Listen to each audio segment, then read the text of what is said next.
What is up, Ben from Arthur's? What's up? All right, so for anyone out there who's watching, tell me who you are, tell me what your band is, what you guys do. So I'm Ben. In the band Archers, I play guitar and do like all our social media and tour booking and all that stuff. All right, and you guys just dropped a new video. Was it yesterday, day before yesterday? Wednesday, whatever day that, however many days ago that was. 2 days ago, I think. How's the reception for that going so far? Good. It's been really good. I just hit 10K streams on Spotify this morning on it. Yeah. And YouTube videos. YouTube's picking up views as well too. So all around really good. Reception on it's been really great from fans and friends and everyone that's heard it so far. Nice. That's awesome. So are you working on like a new album or something, or is it just a random single? Or we're working towards having a couple more singles to drop throughout this year. Nice. So you're going the single route instead of the album route? Gotcha. Mm-hmm. That seems to be the thing these days. I don't know if I agree with it, but that's okay. As like a musician, I don't like. I wish yeah. we could be doing. I wish we could be doing records. Like I get it that it's just like not the way things are going right now, especially for smaller artists with smaller budgets. But like, I definitely at some point in our musical career, I definitely really want to be able to do like a front to back record that just like feels cohesive from the start to the end of it. Exactly. You know, an album experience. I love to, like dim the lights, light a few candles, and just vibe and listen to an album. And people aren't putting them out anymore. I'm like, what the hell? Yeah. All right. When you're out on tour, what is your favorite snack? So I'm at home. I like snacks, but like out on the road, I'm like the super picky about like keeping the van as clean as possible.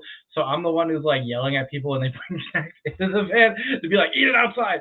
So like I honestly don't really snack on tour, but I love getting to go to like different food trucks. I've fallen in love with Sheetz gas stations. I don't know if you know where what like if there's one near you, but like those have become like my favorite place to go get food while we're out on tour, for just like consistently like way too good of food for a gas station at like any time of the day. But yeah, I guess the closest thing to snacks is like taco trucks and then like full meals from Sheetz at like 3 a.m. Nice. All right. If you were a salad, what dressing would you have? Ranch, 100%. You're a ranch guy? I like it. I like it. I found out that there's apparently in Caesar dressing, there's apparently fish in it. Yeah. And like, yeah, I don't fuck with fish in like any way, shape, or form. So I was like, all right, I'm gonna keep just never eating that ever. Nice. All right, so how did the band come together? So you're not even me, but I'm the oldest member. I was like, when I first got out of high school, I was kind of like moving around from like a couple different cities, trying to like figure out like where I wanted to live, what made sense to do musically. I was just like, man, I want to start a band. I don't know with who or what type of music or what. And I was living up in Minnesota working on a project that didn't end up falling through, just because one of the main person ended up getting like really big opportunity to link up with like another really big artist, and we're like, that checks out, but yeah, clearly this isn't gonna work then. But there's some friends of mine that I knew back in like the Chicago area had started up a band, and they were looking for a bass player, and I was just like, sure, I'll learn bass, and ended up joining, and really liking it and really having fun. We were awful. It was like terrible, but we were just like doing DIY touring all around the country, playing to absolutely no one, and having the time of our lives. And then we ended up getting picked up by a smaller label who then like through just kind of like a bunch of mismatched stuff, and they ended up kind of just like shelving the band. And oh, you're fine. But we'd recorded a record with them that we were like really proud of, and really stoked on, and it seemed like it just like wasn't going to come out, it wasn't going to be possible. And so we kind of were like, what if we start a new project and release our favorite songs from the record as an EP? And that ended up being Archer's first release. But yeah, then our vocalist Nathaniel joined that band like right before we went into the studio to write and record that record. So me and him are like the two that have been there since like I guess like the formation of Archers or whatever. But it came from a band that just like did everything incorrectly and stupidly Mhm. and played to absolutely no one for forever and had the best time doing it. But we were like, all right, like let's actually take some time to like learn from our mistakes, and then when we like rebrand and rename, uh, start kind of like figuring out how to actually take this more seriously and how to actually work towards this Mhm. being more of like a band that can actually, instead of it being like an excuse to go on vacation, can actually feel like more of like an actual band that like work towards gaining an actual fan base. Okay, that makes sense. So what's the biggest challenge you guys face right now as a band? I'm trying to think. I feel like the biggest challenge that we face is like we all have like these really cool ideas of like things we want to do in order to continue like the audio and visual experience that we've been working on Mhm. creating, and then just trying to like figure out like what is like the maximum thing that we would want to do, and then how to kind of ground that back into reality and be like, all right, what's actually realistic, like what are we actually working with for a budget, and what can we actually, like of these like really cool ideas, like what's actually feasible to bring to life, and just I feel like trying to figure out that balance has always been Mhm. like our biggest struggle, where like we're always just like way overshooting ourselves with like what we want to be doing versus like what's realistic for us in the moment. Yeah. I see there's a few people watching. If any of you have questions for Ben, throw them in the comments. I'll definitely ask whatever you Yeah. want to know. Oh All right. yeah. What is the most memorable show you've played? Oh, Louder Than Life last year, easy. Yeah. Yeah, that was nuts. That was unreal. It was so cool being able to play a festival of like that magnitude. Yeah, it was just such an unreal, awesome experience. Nice. Okay. If you could pick one Archer song for a potential new fan to hear, what song would it be? Jam our new song "Say This Over." We just dropped it on Wednesday. We're all super proud of it. It's just like it takes so much of like everything that each of us like individually musically and Hmm. finds a way to kind of like mesh and combine them together, because all four of us have really drastically different tastes in music. And I feel like this song and the last song we released, "Bitter," those two really do a good job of like encompassing everything that each of us like individually, and finding really like a really solid like mesh or meeting point for everything. Okay. Let's see. Have you ever had any like really bizarre fan interactions? Yes. Yes. Any of them you want to tell me about? Um, so our bass player has built himself quite the TikTok following, Hmm. and he has become quite the social media icon. And it's really awesome, but at the same time, there's definitely been some overbearing people, where they've kind of, it feels like they're almost using the band as a means to try to communicate with him. Where like we'll have our Nice. DM just like beyond blown up with messages that are like, ha ha ha ha ha, he's so funny, he's so cute. Can you please tell him I say hi? And then like What? people will, yeah, then like people, it's like, and then we'll kind of have, we had one person, I don't want to like name drop or anything, but we had No, one for person sure. who like took it a little too far with their obsession with him, and Mhm. was like showing up at shows and trying to like basically trying to like bring him like all these like gift baskets, but then like with that she was like, we need to run away together, and like if we have to kill your girlfriend in order to escape her, we can. And he was like, no. What? um, Oh my yeah, god. yeah, then it kind of transitioned into her saying that he was killing people, and then she like, yeah, it just like we're just like, oh whoa, Whoa, that's yeah. yikes. Look, this is Yeah. how you look, people. This is what you need to do. Follow a band for years. Go every time they're in your area.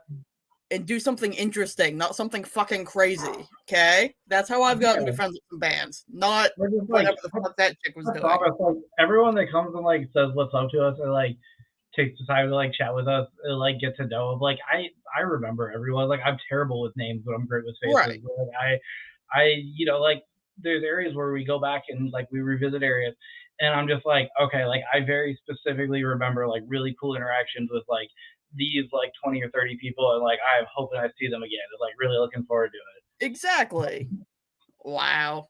All right. When you're not on tour, are you involved in your local music scene? I try to be. So I volunteer at a venue in Indianapolis, help out and work doors there, and just kind of like other random stuff as they need it. So I try to stay engaged with the Indianapolis music scene. I moved here like a year ago Mhm. from Wisconsin, and like immediately when I moved, one of my big goals was to like actually get to know like other musicians in the area. So I do my best to go out to other shows that shows whether they're like national or local shows, like try to if I see people that I recognize, try to go and say what's up and chat. But yeah, I do my best to be as active as I possibly can be within the scene where I live. Nice. Okay, if you could tour with any other band, what band would it be?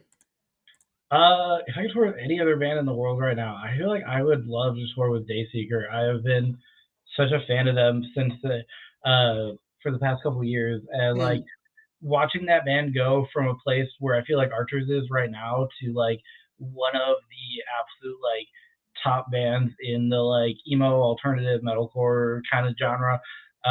Like seeing that transition happen, it was just like it was so inspiring and it was so cool and amazing. Like I've been able to go to a couple different Dayseeker shows now since they've really popped off, and like seeing how like engaged the crowd is with them and how like it's just been like it's been so cool. Like they've been a band that like that I've just like idolized for so long, mhm. and it's just been it's been so cool to see it. Like it would be amazing to get to the opportunity to tour with those guys. What is a weird fact about yourself? Um, what is a weird fact about myself? I don't I know. have this flamingo light behind my desk that I don't remember where I got it, but I have it. Will it turn on? Nope, it doesn't turn on, but it's been on my desk for forever. Oh wait, if I plug it in, will it turn on? Y'all can't see it though. Hang on.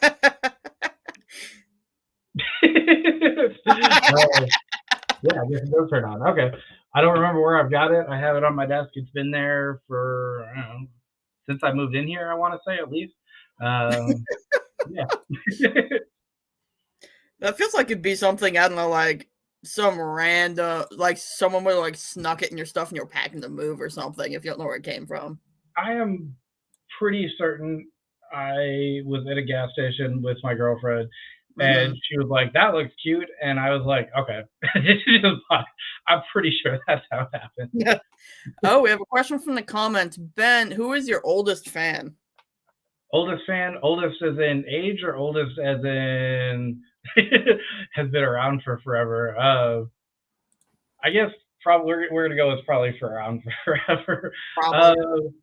Geez, I'm trying to think. I know Takara has been coming to our shows for a hot Mm. fucking minute. Like she has been Oh, nope. going. She meant the question meant age. Oh, age wise. Um. Okay. I I honestly don't. I don't know. We've got a fan near St. Louis that might be, but she's like so cool and fun to hang out with. Where like she just kind of like feels like the band mom. When we get a chance to actually like go and hang out with her, she's been to two of our shows now, and she's like someone that I always really look forward to being able to see. Who's like mentioned that they're going to come make a trip up to Rockford to come see us on our next tour coming up. Mm. Maybe, but I don't know. We like weirdly like it's not even weirdly enough. It's cool enough. It's just like it's cool enough that this happens. We get people that are just like, I'm a mom and I love archers, or like I'm a grandma and I love archers. I'm like, fuck yeah, that's so dope. Like that's so cool that we're like, like we're not bringing out the like typical metalcore kids that'll like stand with their arms crossed in the back of the room and judge you. Like we're bringing out just like just like such a wide variety of people Mhm. that are just for whatever reason like really get into our band and really dig us. Nice. Oh, we got another one. Ben, why is your favorite shot the Jaeger bomb? Block him. He's banned from this. When you said that, so if there's anything we should be warned about, it's Grayson. That's what we should have been warned about. Uh, he's our drummer, and he's the worst. And my favorite shot is not Jaeger bomb. Jaeger's actually disgusting. It tastes like cough syrup. Um, Agreed. Actually, I would choose a shot of cough syrup over a Jaeger bomb. I think it's disgusting. It's syrupy. It's gross. I hate it. Every time I go on tour, I'm like, because I always live on like basically next to nothing while we're on the road in Grayson, and I have like really bad social anxiety, so I always want to have a drink or two before doors. And Grayson's ass is always like, "But Ben, if you do a Jaeger bomb with me, I'll pay for it." And I'm always like, "Fine." but but my favorite shot's a Vegas bomb. I love Vegas bombs. All right. Okay. Linda says, I'm 56. I'll be at your Cincinnati Oh show. yeah, dude, Nice. that's so fuck yeah, that's so awesome. So it was probably like a while ago, long time ago, but like, what's the first time you heard a piece of music and had a really big impact on you? The first time I can remember is probably Blink 182. Like I remember hearing, I was probably feeling this was probably the first song I ever heard from Blink, but just like hearing that band and being like, this is attainable from a skill level and Hmm. from like a performance level and a writing level and like everything. It just like immediately clicked in my brain that I was like, this is something that I could like, if I start working at this from now, I could realistically have a shot at this. And like hearing and like seeing a band that is just like one of the like biggest artists that the world is like ever gonna know, and like feeling like it was actually like achievable to get where they were based on like skill and personality and branding and all that stuff. It Hmm. just like it's like immediately what it clicked, and I was like, yep, this is what I want to start doing. So how did like the name Archers come about? So the band I was in that was just god awful before Archers started was called Archers and Illuminators. I have no idea where it came from. Hmm. No idea. And when we started out as Archers, it was the like the this like really small record label that kind of like forced Archers and Illuminators to be in a spot of like needing to end. Uh, Kind of as Hmm. like a just like our own little like inside like fuck you to them was like, what if we just take half the name and make it our new band? um, that's literally where it came from. Funny.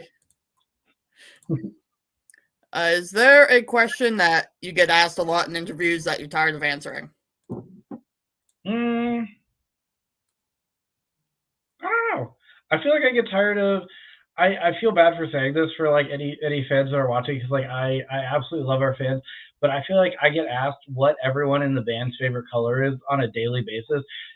So like people like come to me and ask me for like everyone in the band's favorite color, and so that way they can make like like make us a bracelet or something, and it's really nice. Like it's really genuinely Hmm. nice. It's so sweet and thoughtful. Like I love when like if someone takes the time to like hand make us something, it's so cool.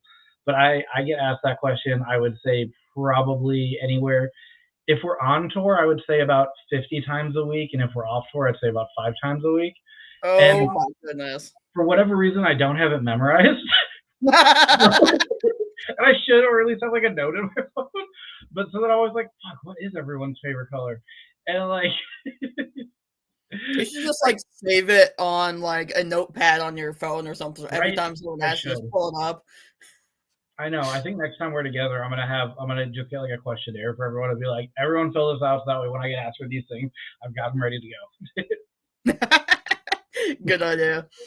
Is there a question like an interviewer anyone has never asked you, but you wish someone would ask? I don't know. I feel like I like never go into doing interviews with like set expectations of like, ooh, I hope they talk to me about this. Like like today Right. I was like, I'm gonna plug our new song and plug our tour. Yeah. um, but like I feel like I never really go in interviews just like be like, ooh, what if they asked me this question? I was just like, all right, let's roll with it and see how it goes. All right. Let's see. Currently, is there a tour poster up somewhere? Yeah, Yeah, everywhere. I found it. I found it, so I can pop it up so you can plug that. Okay. And right there. Okay, I'm on computer. And as he just mentioned, Yeah. they're going on tour. I don't know if y'all can see that very well, but it's all over the place on social media. But there it is. Looks like a lot of good dates on there. Yeah, the easiest way is if you go to Archer's Instagram, so the Archer's US Instagram account, it's going to be pinned right to the top of our Instagram, and then the link in our bio is going to take you to the ticket link to be able to snag tickets. If you're watching this and you're thinking about going to a Rockford show, I know that one like just got into the low ticket realm, uh, so I would definitely snag those quick. And then Ironton date, that one's been sitting in the low ticket realm for a minute as well too. So either of those ones, definitely snag them ASAP. But like any of the shows, if you're going to, it would mean the world to us and to the venues and to the promoters if you got your tickets ahead of time, just to help everyone like best prepare for the level of crowd that'll be at each night. For sure. All right. Tell us about your pets. About my pets, I've Yep. got two kitties and a puppy. Um, we've got a cat named Oreo who is none of them want to hang out apparently. Uh, So we got a cat named Oreo and a cat named Padme, and it's because she's a princess. And then we got our dog named Daisy, who's a pit mix. And yeah, normally if I'm doing any type of interview, they're all about it and they're like all swarming me, but for whatever reason, they are not today. That's funny. All right. I just wanted to throw out there that I've been following you guys since you dropped Composure back in 2020. I still freaking love that Oh yeah, song. hell yeah! Thank you so much. Yeah, I still love playing that song live. That riff and composure, I feel like, is what challenged me to start actually being like a half decent musician. Uh, we like built that riff in the studio. Uh, like me and Nathaniel and the dude we work with for writing. We were just kind of like piecing it together like a little bit at a time, and we played it back. We're like, whoa, like that's it, that's dope. But then everyone was like, can you play that? And I was like, oh fuck, I'm gonna have to. So like the riff of that song definitely like challenged me to be start actually working on becoming a better musician and do more than just be able to play like power chords and breakdowns. Nice. All right. Last thing I got is there anything that you want to say to all your fans who are out there who might catch this? Any I new fans you might make? Cool. Yeah. I appreciate you guys for taking the time to check out Archers. Thank you for jamming our music, coming to see us at shows. If you haven't yet, check out Save the Sober. If you have already checked it out, please check it out again and just keep listening to it, watching the video as much as you possibly can. Every little bit helps. We're just a fully DIY band running everything ourselves and doing everything we can to just keep growing and keep getting bigger. But yeah, if you're a fan of Archers or even just considering checking us out, thank you. Absolutely. All right. So before we get off here, I just want to remind everyone at 9 o'clock Eastern tonight, I have goth travel blogger Sanguine Macabre, and that's going to be a real fun interview. And then next Friday, it was supposed to be tonight, but we moved it. I've got Defiance, so make sure you check in for that one too. Oh yeah, All right. All right. Thank you so much for joining me, Ben. This has been an absolute blast, and I had a good time. cool, awesome, man. Yeah, thank you so much for having me. Have a great rest of your day. Yeah, you too. Take it easy.